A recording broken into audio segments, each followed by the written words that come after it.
ఈ వీడియోలో మనం ఏదైనా ఒక సంఖ్యకు కారణాంకాలు కనుగొనడం గురించి తెలుసుకుందాం. ఉదాహరణకు 121 కారణాంకాలను కనుగొనండి. Find all the factors of 120. దీన్ని మరో విధంగా చెప్పాలంటే 120 ఏ ఏ పూర్ణ సంఖ్యలతో శేషం లేకుండా భాగించబడుతుందో కనుగొనాలి. ఇలా ఏదైనా ఒక సంఖ్య శేషం లేకుండా భాగించబడితే దాన్ని మనం ఆ సంఖ్య యొక్క కారణాంకం అంటాం. సాధన చూద్దాం. ముందుగా మనకు తెలిసిన ఒక విషయం ఏంటంటే ప్రతి పూర్ణ సంఖ్య కూడా 1తో భాగించబడుతుంది. అంటే మనం 120ని ఎలా రాసుకోవచ్చు? 1 ఇంటూ 120 అని. ఇప్పుడు మనం ఈ 120కి కారణాంకాల జాబితాను తయారు చేద్దాం. ఇక్కడ 120 ఈజ్ ఈక్వల్స్ టు 1 ఇంటూ 120 అని రాసాం. కాబట్టి ఇక్కడ మనకి ఏమవుతుంది? ఈ కారణాంకాల జాబితా ఈ రెండు కూడా 1 మరియు 120 అనేవి 120కి 2 కారణాంకాలుగా అవుతాయి. ఇంకొకటి గమనించాల్సింది ఏంటంటే ఇక్కడ 1 అనేది అతి చిన్న కారణాంకం. అలాగే 120 అనేది 120 యొక్క అతి పెద్ద కారణాంకం అవుతుంది. 120 కంటే పెద్దగా ఉన్న ఏ సంఖ్య కూడా 120లో శేషం లేకుండా భాగించబడదు. ఇప్పుడు మనకి మొదటిగా వచ్చిన కారణాంకాలు ఏమిటి? 1 మరియు 120. ఇప్పుడు 1 తర్వాత వచ్చే నెంబర్ ఏంటి? 2. ఇప్పుడు 2తో 120ని భాగించగలమో లేదో చూద్దాం. అంటే శేషం 0 వస్తుందో లేదో కనుగొనడం. మనము ఇంతకుముందు వీడియోలో కొన్ని భాజనీయత సూత్రాలు తెలుసుకున్నాం. 2, 3, 4, 5, 6 ఇలా ఈ భాజనీయత సూత్రాలను ఉపయోగిస్తూ కూడా మనం ఒక సంఖ్య 2, 3, 4, 5, 6, 7చే భాగించబడుతుందో లేదో కూడా తెలుసుకోవచ్చు.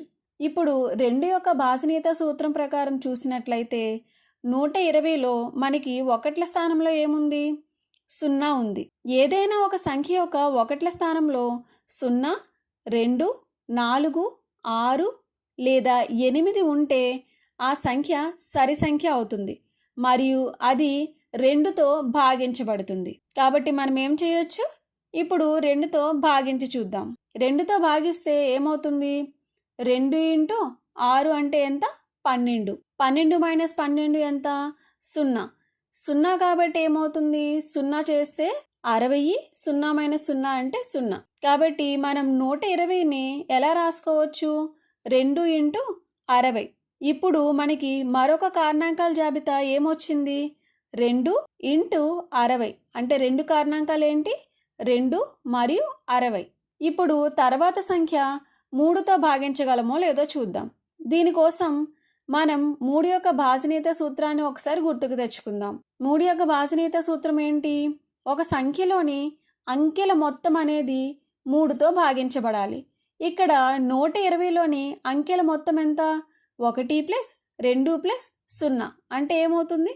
1 ప్లస్ 2 అంటే 3, 3 ప్లస్ 0 అంటే 3.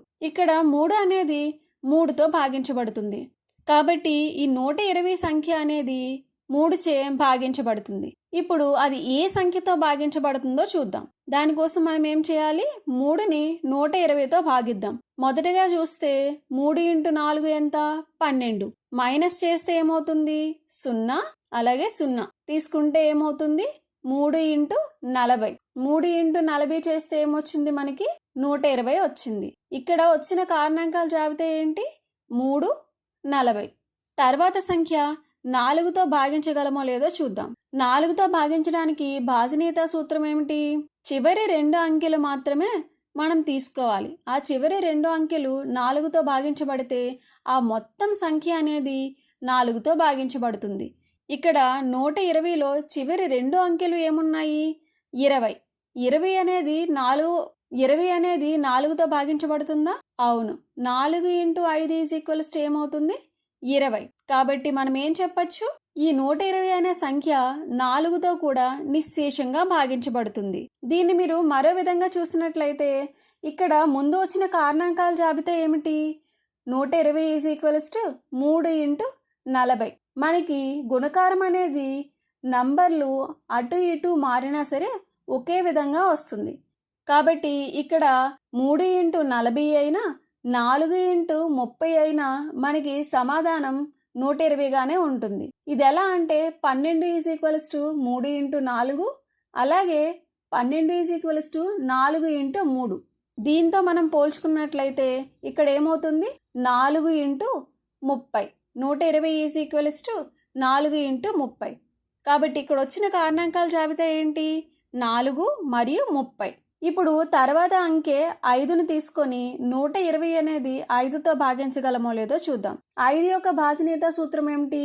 ఏదైనా ఒక సంఖ్య ఒకట్ల స్థానంలో 0 లేదా 5 ఉంటే ఆ మొత్తం సంఖ్య అనేది 5తో భాగించబడుతుంది. ఇక్కడ 120లో ఒకట్ల స్థానంలో ఏముంది? 0 ఉంది. కాబట్టి 120 అనేది 5తో భాగించబడుతుంది. అది ఏ సంఖ్యతోనో ఇప్పుడు చూద్దాం. 5 ఈజ్ డివైడెడ్ బై 120 అంటే 5 ఇంటూ 2 ఈజ్ ఈక్వల్స్ టు ఎంత? 10. ఇప్పుడు 12లోంచి 10 తీసివేస్తే ఎంత వస్తుంది? 2. అలాగే 0ని తీసుకుంటే ఎంత అయింది? 20. ఇప్పుడు 5లో 20 ఎన్నిసార్లు వస్తుంది? 5 ఇంటూ 4 ఈజ్ ఈక్వల్స్ టు 20. ఇప్పుడు 20లోంచి 20 తీసివేస్తే ఏమవుతుంది? 0. కాబట్టి ఇక్కడ వచ్చిన కారణాంకాల జాబితా ఏంటి? 120 ఈజ్ ఈక్వల్స్ టు 5 ఇంటూ 24. అంటే ఇక్కడ వచ్చిన కారణాంకాల జాబితా ఏంటి? 5 మరియు 24. తర్వాత అంకె 6. ఈ 6తో 120 అనే సంఖ్య భాగించబడుతుందో లేదో చూద్దాం. దీనికోసం మరలా ఒకసారి 6 యొక్క భాజనీయత సూత్రాలు ఉన్న వీడియోని పరిశీలించండి. 6 యొక్క భాజనీయత సూత్రం ఏమిటి? ఏదైనా ఒక సంఖ్య 2 మరియు 3చే భాగించబడుతుంది అనుకోండి. అప్పుడు ఆ సంఖ్య 6చే కూడా భాగించబడుతుంది. ఇక్కడ మనం చూసినట్లయితే ఈ 120 అనేది 2తోనూ మరియు 3తోనూ భాగించబడుతుంది. కాబట్టి ఈ 120 అనే సంఖ్య 6తో కూడా భాగించబడుతుంది. అయితే 6తో ఏ సంఖ్యతో భాగించబడుతుందో ఇప్పుడు చూద్దాం. అయితే ఇక్కడ మనం చూసినట్లయితే 2 ఇంటూ 60 ఈజ్ ఈక్వల్స్ టు 120. ఇంతకుముందు మనం చూసినట్లుగానే 3 into 40, 4 into 30 is equals to 120. ఇదే విధంగా 6 ఇంటూ 20 తీసుకుంటే మనకి ఏమవుతుంది? 6ని 20తో గుణిస్తే మనకి ఏమొస్తుంది? 120. ఇక్కడ వచ్చిన కారణాంకాల జాబితా ఏంటి? 6 మరియు 20. తర్వాత అంకె 7 తీసుకుందాం. 7తో 120ని భాగిద్దాం. అంటే ఏమవుతుంది? 7 ఇంటూ 1 ఎంత? 7. 12లోంచి 7 తీసివేస్తే మనకి ఎంత వస్తుంది? 5. 0ని దించుకుంటే ఎంత అయింది? 50. తర్వాత ఏంటి? 7 ఇంటూ 7 ఈజ్ ఈక్వల్స్ టు ఎంత? 49. ఇక్కడ మనకి శేషం ఎంత వచ్చింది? 1. అంటే ఈ శేషం మనకి 0కి ఈక్వల్ అవ్వలేదు. ఈ 7 అనేది 120ని నిశ్శేషంగా భాగించట్లేదు మరియు ఈ 7 అనేది 120కి కారణాంకం కాదు. ఇప్పుడు తర్వాత సంఖ్య చూద్దాం. అదేంటి? 8. 8తో భాగించి చూద్దాం. 8తో భాగిస్తే ఏమవుతుంది? 8 ఇంటూ 1 ఈజ్ ఈక్వల్స్ టు ఎంత? 8. 12 మైనస్ 8 ఎంత? 4. 4. 0ని దించుకుంటే మనకి ఎంత అయింది? 40. ఇప్పుడు 8 ఇంటూ 5 ఎంత? 40. ఇక్కడ మైనస్ చేస్తే ఏమవుతుంది? 40 మైనస్ 40 ఈజ్ ఈక్వల్స్ టు 0. ఇక్కడ శేషం 0 వచ్చింది కాబట్టి 8తో 120 అనేది భాగించబడుతుంది. అదేంటి? 120 ఈజ్ ఈక్వల్స్ టు 8 ఇంటూ 15. కారణాంకాల జాబితా ఏమొచ్చింది? 8, 15. తర్వాత 9ని తీసుకొని 120 అనేది నిశ్శేషంగా భాగించబడుతుందో లేదో చూద్దాం. 9 యొక్క భాజనీయత సూత్రం గుర్తుతెచ్చుకోండి. ఏంటది? ఏదైనా ఒక సంఖ్యలోని అంకెల మొత్తం 9తో భాగించబడితే ఆ మొత్తం సంఖ్య 9తో భాగించబడుతుంది. ఇక్కడ 120లోని అంకెల మొత్తం 1 + 2 + 0 అంటే ఏమైంది? 3. ఈ 3 అనేది 9తో భాగించబడుతుందా? లేదు. 3 అనేది 9 కన్నా చిన్న సంఖ్య కాబట్టి 3 అనేది 9తో భాగించబడదు. కాబట్టి 120 అనేది కూడా 9తో భాగించబడదు. తర్వాత సంఖ్య చూద్దాం. తర్వాత సంఖ్య ఏంటి? 10. 10తో 120 భాగించబడుతుందో లేదో చూద్దాం. 10 యొక్క భాజనీయత సూత్రం ఏంటి? ఒకట్ల స్థానంలో ఏముండాలి? 0.